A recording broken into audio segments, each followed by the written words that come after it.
Hey there, everybody. Welcome to another edition of Spits and Suds. So glad you can join us. I'm Gavin Spittle of 105.3 The Fan. Thank you so much for supporting this local DFW hockey program, which has become the top hockey podcast in Dallas-Fort Worth, and that's thanks to you. We have a great show today, and joining me is EP Ringside, Shap Shots, D Magazines. The name of his book, great holiday present, is We Win Here, and this is what you get on Spits and Suds. Currently in Denver, Sean Shapiro getting ready to cover Avs Ducks tonight. Had a chance to go to University of Denver. He never stops. How are you, my friend? I'm doing pretty good. And it's funny, I was this morning, I know for Stars fans, the Avalanche are a hated rival, understandably so. But it was funny. I was after morning skate today in Colorado. I was talking with Freddie Olofsson and Andrew Cogliano and Yoel Kiviranta, yeah. Kiviranta. So there's a distinct former Stars feel to the Avalanche. That doesn't even include Riley Tufte, who's currently in the AHL, but has Yeah. kind of played a little bit for that. So yeah, I'm here in Denver going to I've got something real interesting story coming up this week. They're playing the Ducks tonight, but on the Ducks front, on Leo Carlsson, who was the number 2 pick in the draft last spring, and kind of how the Ducks have decided to kind of load manage him this year from the start so he can build up to a more successful NHL career. So that's coming up this week, but timing worked wonderfully. I was able to sit down, enjoy, caught up with a good friend who lives in Denver and watched Stars Lightning last night. And so I'm all ready for our show here. Nice. And how was University of Denver? That's such a great So, hockey program. oh, I love that building. That building is one of those barns where it's like, if you're looking for if you're a Stars fan and you're looking for kind of a nice 1-2 Stars road trip, try to find a year where Stars play like one of the Thursday games at Colorado, and there's a Denver game on Friday or Saturday, because beautiful arena. It's got great character. They've won 9 national titles there. It's kind of one of the cool spots where it's without college, with Denver not having the college football team, like hockey is the show, like hockey is the big thing. And it's kind of cool to see a program where it's built up that way and some great players. So if you're ever, whether you're combining it with a Stars road trip, which I would highly suggest, or you have a trip to Denver in general, that's a fun place to watch college hockey. Yeah, I would add that if you're going to see Stars Bruins, which would be a good take, you have your choice of Harvard, BC, Boston College, Boston University, Northeastern, Merrimack's within distance. So is UMass Lowell as far as catching some high-level Division I hockey East. Hockey, that's where, people like Cale Makar came out of, the goalie in Vancouver, doing great things this year. Yeah, absolutely. So, I think it's great that you're doing that. Okay. So you had a chance to watch the game, as did I last night. Wanted to get your thoughts. I did do a quick pod last night, and one of the things I did talk about was defense. I said that Miro Heiskanen had a tough night, and it showed on the stat board. But I wanted to get your overall thoughts. There was a very interesting period, and I don't want to say like 1 point changes a game, but you look, the Stars go down 2-0 at the end of the first, but that easily could have changed.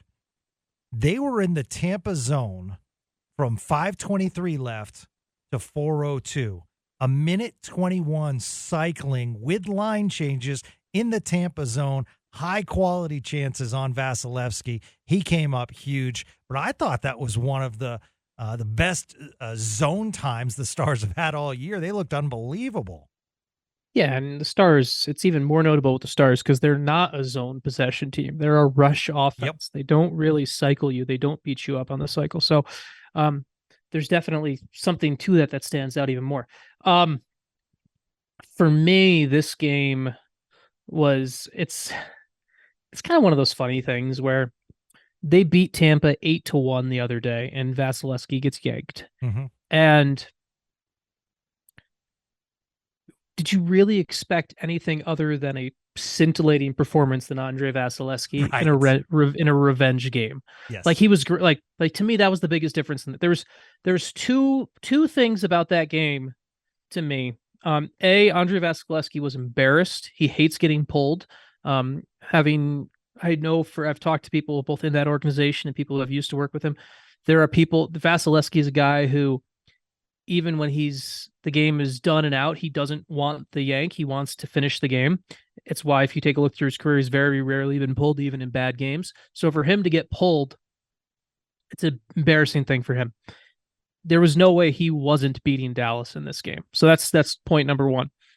Point number two, you have all that in, and this was a classic example of the wrong mistake at the wrong time can end a game. Mm-hmm. And I don't want to blame the game on a decision by Ty Dellandrea, but you can't shoot that puck, right? That is a weak wrist shot into the shins of Luke Glendening that sends him on a breakaway the other way for the goal that made it 3-0, and that effectively ended the game. Yep. So it's kind of one of those stretches where the other thing, and I want to mention, this is not on the hockey game. This is on the overall reaction I saw to the game. This was a game to me where I feel like there's too much overreaction based off this game. It felt like a classic example of every victory is an outlier and every loss is a reason to panic. The Stars beat the Lightning 8-1 on Saturday. They thrashed them. They lost 4-0. They beat them 8-5 aggregate over the last two games, if you want to look at it that way. And you can talk about flaws with the Stars and what they need to work on and everything like that, but they lost 4-0 on the road to a team that's gone to 3 of the last 4 Stanley Cup Finals, is incredibly prideful, and was angry coming back from an 8-1 loss. I have a hard time finding much fault in the loss last night, and on top of that, you had the rare off night from Miro Heiskanen. So it's just one of those games where I'm here to hit the opposite of the panic button for people on this one, where they lost 4-0 to Tampa. Yeah. This is the one where you kind of flush it and move on, and it's okay. Yeah. It's as much as you might not like that, and you want to hear people calling for, oh, this is the reason we make a trade or whatever. Like, last night was not the evidence nor the reason to make any changes to this team. If you want to look at whole body of work on something, fine. But it's not like you're like, oh man, this 4-0 loss to the Lightning exposed things. No, it showed the best goalie in the world, who is working his way back from back surgery, got pissed off and played like he's the best goalie in the world. Yep. And that's what happened. I will also add it was Victor Hedman's 1,000th game. So yeah, the barn. I mean, Tampa's not losing that game. Yeah, exactly. and I mentioned that in the relationship Victor Hedman has with not just the organization but the community, massive. And yeah, they weren't going to let the big defenseman down. And so you had a rocking barn, and they also had that meeting on Sunday, which I think they're going to come out with some extra legs. And now's the time. Cooper's been stressing it. I did want to point out 2 things I pointed out, Sean. I don't know if you saw him on Saturday, because the Vasilevsky poll was interesting, and we don't know the facts, but a couple of things. And I think this is why John Cooper, I think, is one of the top coaches in the NHL. He's proven it. Is, a lot of people thought like, oh, he's really giving it to his bench. I honestly think he was telling his team, we're down 3-0, but this team, because he pointed in the direction, teams have come back against this Dallas team. I really felt he was trying to rile them up, and they did play better after that and got some quality chances. It didn't last long, but I felt as though towards the end of that first period, they were putting some stuff together. The other thing is, I noticed Kucherov, I believe it was Kucherov, scooted over to Vasilevsky and talked to him. And I wondered if Cooper had sent Kucherov over to say, how are you feeling? Do you want to be pulled? Because Vasilevsky looked toward the bench and just shook his head, and that was it. And then he was pulled after the period. And he did make some nice saves. Granted, they were down 6-1 at that point. But, I think he just wanted to get his work in. And he looked terrific last night. And you're right. I don't know how you would, until he completely falls apart, there is absolutely no reason that you would bet against one of the all-time great goalies. Oh yeah. I mean, you talk about current Hall of Famers playing in the NHL right now, and Andrei Vasilevsky is one of them. Yep. And he is so it's I mean, it's you're the Stars, you move on and flush it. You played an angry team, you lose it, you use it as a lesson for what happens when you play against teams that are a bit pissed off, and you move on. That's Yeah. kind of how I look at it right now. There's So other things we can talk about, but like yeah. that game is not the referendum for panic. Right. So, Right. I do want to talk about Miro because mhm.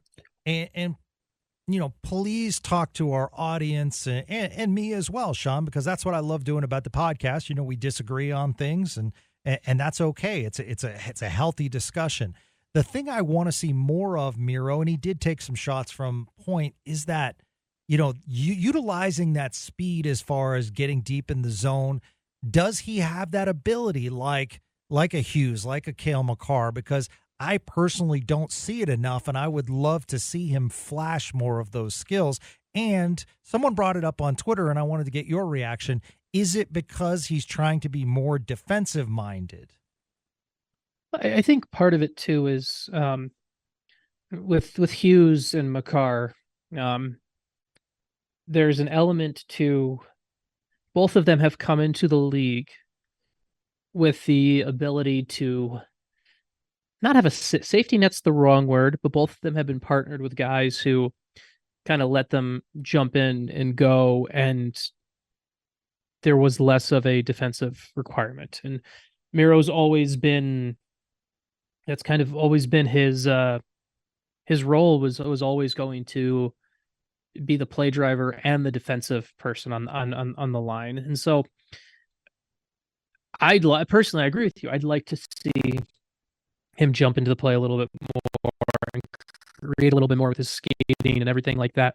I also think there is a bit of a tendency with Miro to hold back on that because of the fact he has to be the one he's not playing with. He's typically not playing with another great skating defenseman. He's got to kind of cover up for it. So, it's kind of it's one of those things where if you either had the thing the Stars need, and this we saw this last night, but it's not because of last night, but in general, the thing the Stars need is they needed a stronger Colin Miller, honestly. Like Colin Miller, you remember last year? Colin Miller was with the Stars last year, and first 50, 60 games played pretty well, but then essentially kind of as the games got tougher, he got bullied about, and it became clear that they needed someone a little bit stronger on that first defensive pairing. And eventually Colin Miller got traded to the Devils. But Colin Miller skated well. Colin Miller allowed Miro to jump into the play. Colin Miller allowed for all of that to happen. The Stars basically need that. They need someone who can play with Miro, who a little bit stronger, has a little bit of what Suter has, but still has the mobility to give a little bit more of the free reign to Heiskanen and to let him also play on his natural side as well. That's what the Stars need. Now, it's not easy to get that. That's very difficult. I mean, you can throw names out there, but once again, that's hard to get in season. But that's what the Stars need. And I think right now we're seeing a little bit over the overcompensation by Heiskanen to not overly put his partner in a spot to struggle and fail. And that's why there's not as much of a springboard for him to do that. He's never going to be Hughes. He's never going to be Makar. That's not who he is naturally. That's never going to be the route one that always happens, but it could happen more if with a better partner that the Stars, frankly, honestly, I thought they had it, but based off how I thought they had the skill set and the base with Nils Lundkvist to be that person. And obviously the Stars coaches disagree with me. So what about Thomas Harley? I really like Harley. I mean, Harley could be that guy, but I really like Harley on his own pair. Okay. I think we've seen that. I think Harley is a guy who thrives off being the guy, in air quotes, italics, whatever terminology you want to use. I don't mind him, but I really a right-handed defenseman that can skate. That's the person I want with Heiskanen, and I like Harley. I like Harley Heiskanen right now and in the long run as kind of your 1-2 on there. I don't mind them together situationally in certain spots, and I think the Stars should do that a little bit more. But I don't think the solution is in house. Right. I don't think the solution is in house right now for this season. Okay. And for the second straight game, we saw healthy scratches of Evgenii Dadonov as well as Nils Lundkvist. Which one do you want to take first? I think Dadonov's back in the lineup on tomorrow night against Florida. I think Dadonov's a little bit simpler. Dadonov, before the Tampa game, the first one, before the 8-1 win, DeBoer kind of talked about just managing things, and this is a marathon, not a sprint for the Stars. And Dadonov's a little bit of an older player, and I've brought up on this podcast before, he's never played 82 games in a season. So actually, I don't mind the Dadonov one. I probably would have found a way to get him in last night, but I don't mind it. And also, it's pretty clear to me that Ty Dellandrea is going to be scratched tomorrow night. You don't get to make the mistake he made on the third goal, and kind of he got replaced higher in the lineup by Sam Steele as the game went along. Like, Dellandrea is going to be coming out of the lineup. The Lundkvist one is the bigger kind of discussion here, right, Gavin? Because it's not like, because of the 6 defensemen, they're not scratching Ryan Suter. They're not scratching Miro Heiskanen, obviously. They're not scratching Thomas Harley. They're not scratching Yanni Hakanpää. They're not scratching Esa Lindell. Right. The only defenseman that is quote-unquote scratchable is Joel Hanley. And Joel Hanley was actually fine last night. Yeah. Like, Joel Hanley, like bringing Nils Lundkvist in for Joel Hanley doesn't really change much of the issues that happened last night. It's just concerning because I don't know if Lundkvist will come back into the lineup or not, but we're kind of reaching that point of, what are we doing here? I mean, I know Pete DeBoer doesn't really trust him, and he's fallen down in the order and everything like that, but this is a guy that you traded a first round pick for. Right. And if we've reached this spot already at game, 23, 24, it's pretty, right or wrong, it's pretty damning on what's happening long-term here with Lundkvist, because I don't know how he ever I don't see a path forward for him with Pete DeBoer. And Pete DeBoer's winning games. It's not like Pete DeBoer is like, it's not like we got a coach on the hot seat we're talking about. So, the Lundkvist situation is concerning to me, and I don't know what the right answer is, because I don't know what the right realistic answer is. I know someone listening at this right now is yelling, scratch Suter, scratch Suter. I know someone's doing that right now and everything, but the realistic answer, dealing with the human dichotomy and the elements with this team and how Pete DeBoer runs things, I don't I don't see a good path forward for Nils Lundkvist, and it's starting to feel how it's going dangerously down the Julius Honka route, Very isn't it? Similar. It's getting scary that way right now. Yeah, absolutely. Especially when you look at the body types and all that. And I did want to hit on, the talk was, the NHL is not a developmental league. You're supposed to be ready, but at the same time, then it does go back to, well, you spent a high draft pick on a guy that technically was in the minors and with the Rangers. Okay, I want to say something on that, actually. And this is just fresh in my mind, because this morning I was over at Ducks practice, and I was I mentioned on the top of the show that I'm working on something on Leo Carlsson right now. It's not a development league. I know that. But right now, what the Anaheim Ducks are doing with Leo Carlsson is proof that you can find ways to make it work. Leo Carlsson, first-round pick, teenager, obviously a little bit younger, not a good team. They have more space to do this. But it's a perfect example of how a team can be forward-thinking. Leo Carlsson has never played, is building up in his career. And early on, okay, let's have him play 2 games a week. Eventually, they're going to ramp him up to play 3 games a week. They're working on it that way, and they're getting him in. He's getting comfortable, and the games he's playing, he's looking good and building on things. I'm not saying the Stars needed to do the exact same thing with Nils Lundkvist. But to me, it's proof that you can find space for that within the course of an 82 game season. So the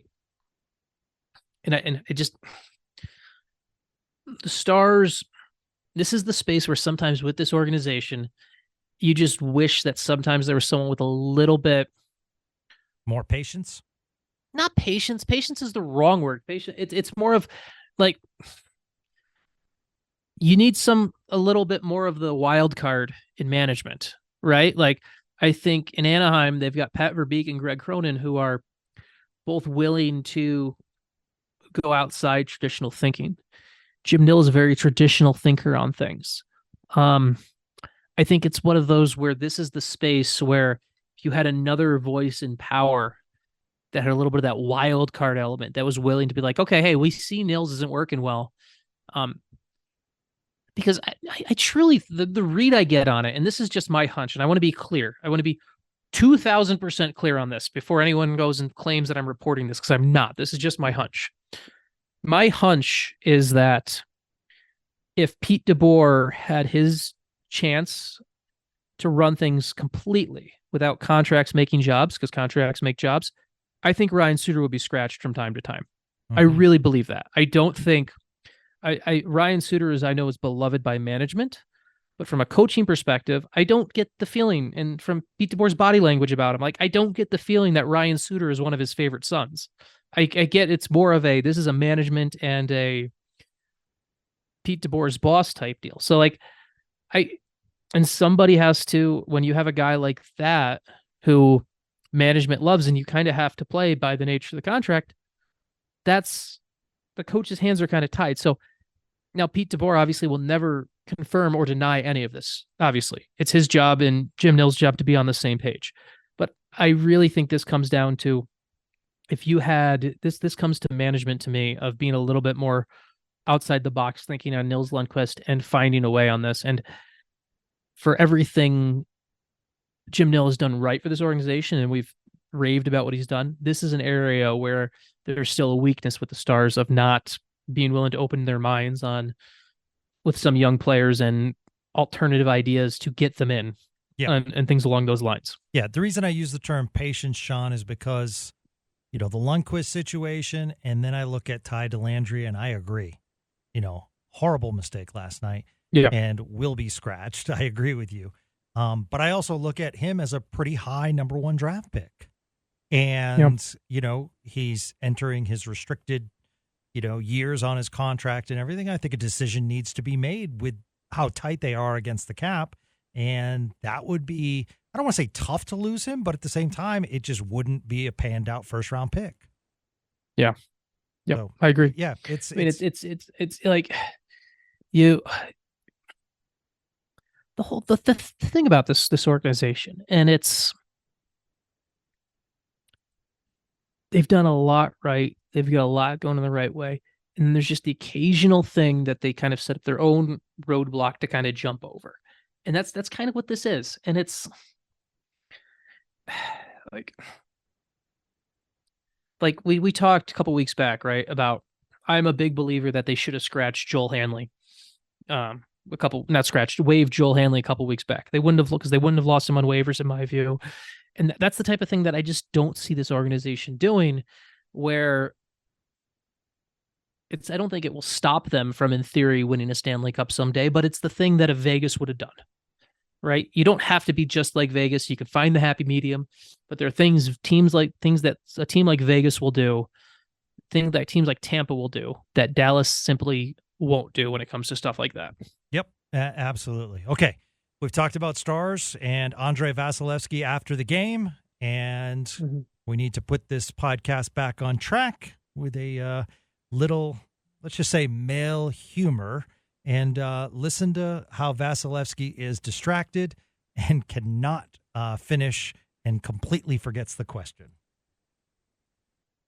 What's gone through your mind in the last 48 hours from the end of the game on Saturday to the start of this one? Yeah, I mean, obviously it wasn't great feeling last game, but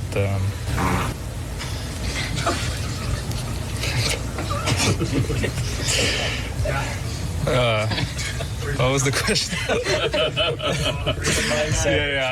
Mindset. Yeah. So yeah, just sorry. Yeah. I mean, I was just.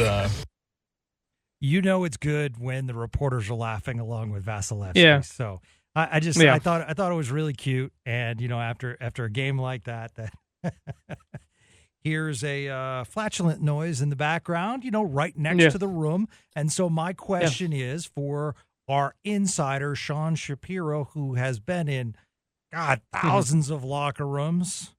Is this a common occurrence? I mean, what kind of craziness have you seen over the years that, players either laughing or making fun of each other or pranking each other or flatulence or, is this pretty common? Yeah. The most common thing that's kind of always breaks a player and gets them that makes it harder to keep the conversation going is that you'll be interviewing a guy, you'll be talking to a guy, and another teammate will just kind of either slightly off screen or nearby or whatever, will just kind of just be staring at them, just like intentionally, right? And it's always it's a very it always ends up breaking the player, and they end up struggling with that. It's I've heard the occasional flatulence in the locker room. There's the lowering the hockey stick into the scrum like a boom mic. That's a classic. Let's see. I'm trying to think if there's any other good ones here. There was a good one Saturday night on After Hours on Hockey Night in Canada where Michael Backlund was being interviewed, and they kind of lost it because over in the corner, and they pan the cameras over, is Nikita Zadorov just sitting there, in this pinstripe suit, just like staring him down, like you said, the stare down, and they all lost it. And that to me, I love humor inside the locker room. I mean, I understand people got to get the stories, and you have a job to do, Sean, and everything, but at the end of the day, it's a treehouse. It's camaraderie. Well, it's an entertainment business, and we want to be entertained, right? So that's like that. That's sometimes I think we take ourselves way too seriously in sports coverage. Like there are serious things and that we should talk about and all of that stuff, but at the end of the day, hockey, and the reason it's a business is because it's entertaining. So it should be fun, and fun is good. So no, you're absolutely right. All right, Kevin Weeks tweeted out that Philip Broberg, 6'3", 22-year-old defenseman. He was the 8th overall pick for Edmonton in 2019. Could be shopped by Edmonton. Played in 10 games this year. Hasn't really shown up on the score sheet. And my question is how much do you know of the player? And, how often do we see like hey, we'll give you our player that's not performing well in return for your player that's not performing well? Yeah. I mean, obviously Broberg came in with a pretty high profile, number 8 or whatever it was that he came in. I think he was considered one of the better skaters in that draft class when he came in, if I remember correctly. Just really hasn't had the fit in Edmonton. Now, we just talked about Nils Lundkvist before.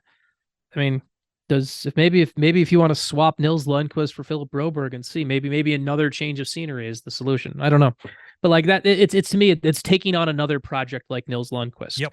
And when you're already struggling to stick the landing with the Nils Lundkvist project right now, whether that's by the player or the team or whatever, I can't see it being something where Dallas could or should be interested in this, especially in season. Now, maybe if Broberg's being shopped and he still hasn't been moved, and in the summer you're looking at it, maybe we have another discussion about it then. But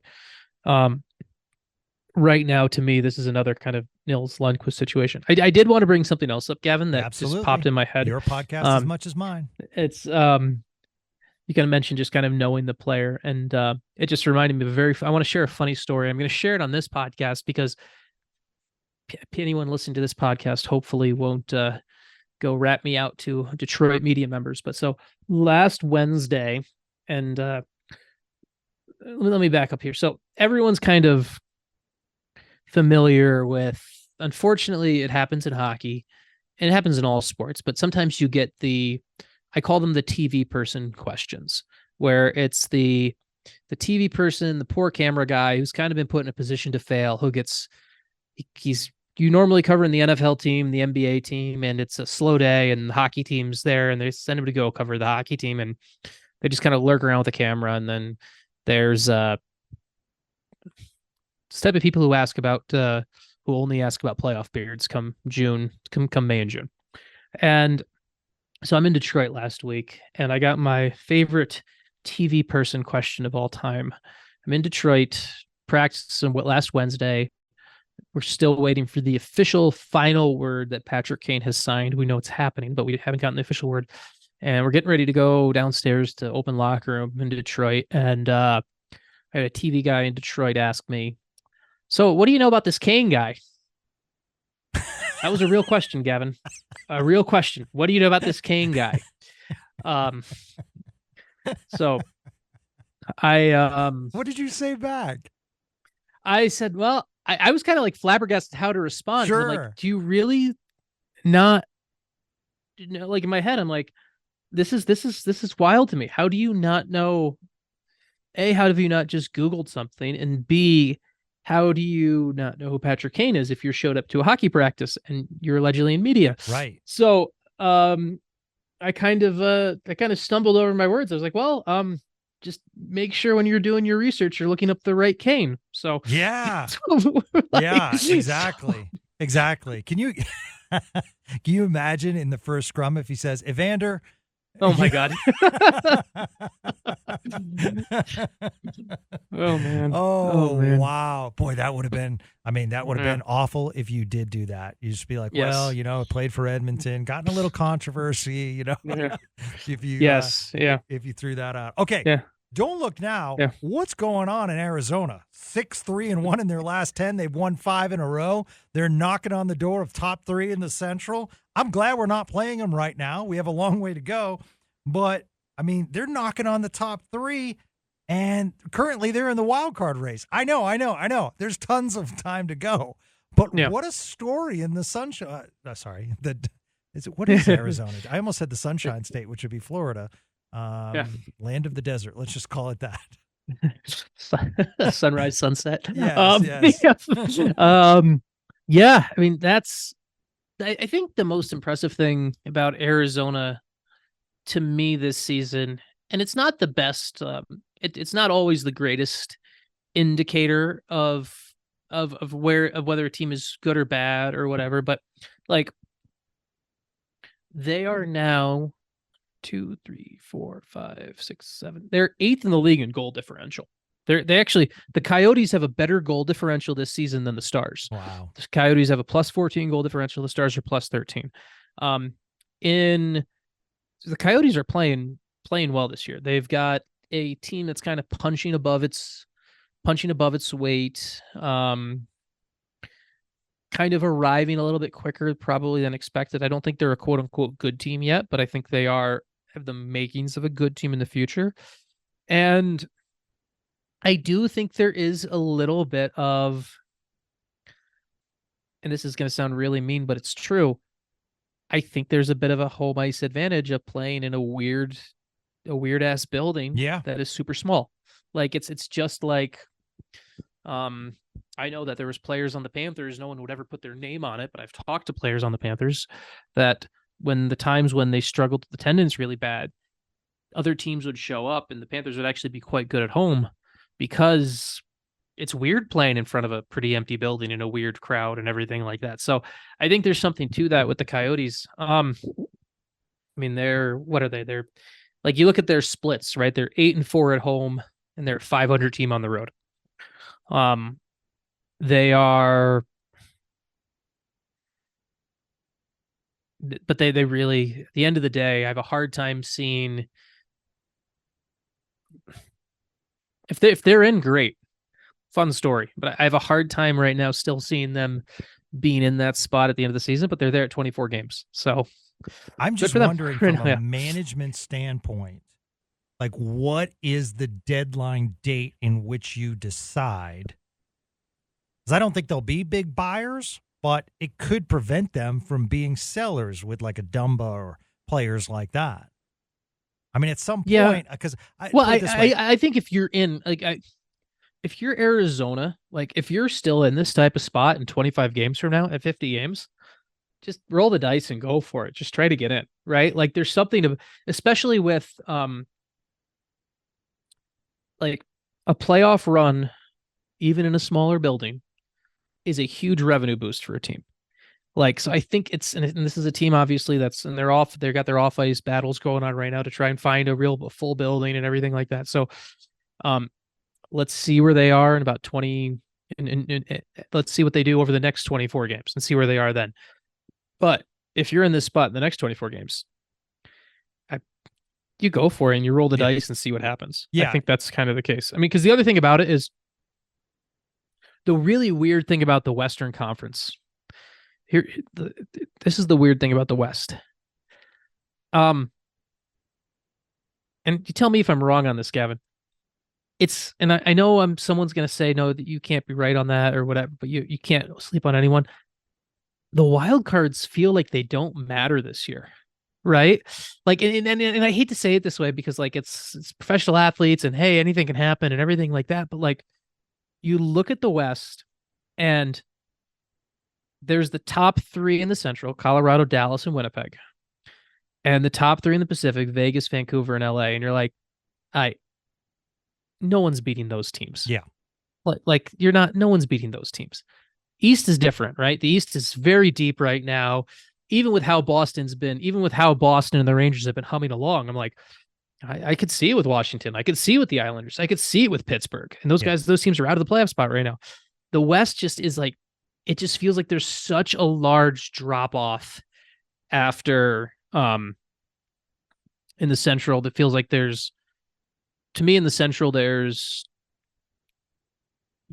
two tiers in the Central, Dallas and Colorado. There's two tiers in both the Central and the Pacific. In the Central, it's Colorado and Dallas, and then Winnipeg, and then everyone else. In the Pacific, it's Vegas, and then Vancouver and LA, and then everyone else. It just feels like such a big. I struggle to see any team. If you gave me those six in the top three right now versus the field to win a playoff series, I don't think I would take the field. It's just I just don't see it. There's just too many flaws in those teams. It's an interesting year just because the depth in the West is not good this year. Obviously, Edmonton's struggles have contributed to that, but I mean the Coyotes are capitalizing. They can get in, great, because it's time for them to. It's not the spot where they're bad enough to be a lottery team. So it's not like they were going to get Macklin Celebrini. So you might as well try to get some playoff experience there. I'd love to see Logan Cooley. I'd love to see Sean Dursey. I'd love to see some of those guys get an actual playoff series, even if it's a sweep against them. Or maybe they win. Who knows? I'd love to see that as they kind of build that team. And if you're knocking on the door of the playoffs, I think it's tough when you're trying to build a fan base to become sellers, because that would look also very bad. Yes, especially when you're trying to get the new stadium. Yes, when you're trying to get a building, right? Yeah. So. All right, and then in Winnipeg, Nino Niederreiter yesterday signs a 3-year, $12 million contract with the Jets. Good to see that he found a home. Seemed as though the players were happy that he's sticking around for 3 years. And it is interesting because Winnipeg, I think in the offseason we were wondering, is Winnipeg going to sell a lot? And they're actually locking up some players. And Niederreiter has had a good season with them so far. Yeah, I mean, Winnipeg is right. They're like the old guys shooting threes at the basketball. Like you go to the Y and you play basketball, and like they're the old guys shooting threes who you're like, I don't know how they're still competitive or how they're still here. Yeah. In this division, but they're going to still be there for the next 20 years, knocking down open threes in the corner. That's what the Winnipeg Jets are. They just keep locking players up that will kind of keep them in that status quo. I don't think they'll ever win the Central. but I don't think they'll ever drop below fourth. It's like they've just kind of stuck into this nice little spot, and that's kind of what the Niederreiter signing just keeps thing going like that. And that's nothing against Niederreiter. It's just that's the reality of how I look at this Jets team right now. Yeah. I mean, when you got Connor Hellebuck, yeah, that's pretty amazing. Okay. And finally, later on this week, we're scheduled to have Frank Provenzano, the former assistant GM of the Dallas Stars, on to tell some funny stories and go pull back the curtain as far as GMs are concerned. Did you ever work with Frank? I have. I think he was out of. I've interacted with him quite a bit. He had been done in he was no longer in the AGM role with Dallas at the time that but he's a good dude. Great personality. Smart guy. Yeah. Smart guy. It's one of those things where it's not a household name, but ladies and gentlemen, you're going to have to listen to that podcast because there are going to be some amazing stories. We'll talk about Jack Campbell being drafted. We'll talk about the Modano years. There's just a lot of stuff that we'll let me give you some homework for that one. Okay, can I do that? God, I like doing this. Give me homework. I believe I should double check before you have Frank on the air to make sure that this is still the case. But I believe his wife is still the the realtor for the Stars. Yes, and I would imagine she has some great stories about. Dealing with multi-million-dollar home purchases and things along those lines. Yes. So, it's obviously you're having Frank on, but his wife has a fascinating job of dealing with helping professional athletes relocate. That I think would be an interesting topic line to go down. Absolutely, my friend. It's the holidays. Great time to buy We Win Here, wouldn't you say? I think so. I think it's a by the way, great time. Stephen Reserve took full credit for the book. I couldn't believe it. He was just trashing you the whole time he was on. He was a great interview, by the way. Yeah. Gave us some great intel on Bixel. Talked about Stankoven, Bork, and talked about a couple other guys. It was a really, really good interview. Really gave us the lowdown on what's happening with the Texas Stars. So. That was pretty cool. But the name of the book is called We Win Here, and Steven teamed up with Sean, and some great stories. A forward by longtime Star and Texas Star Curtis McKenzie, who's making a massive name for himself down in Central Texas, staying with the club, captain. Oh, and by the way, he's on the same line as Logan Stankoven and Maverick Bork, which are in the top 4 in scoring. I believe they're 2 and 3 currently. So pretty cool stories. We Win Here. Get it now on Amazon. You'll notice that it has tons of stars next to it, getting great reviews. How did I do, sir? You did great, man. Okay. You did great.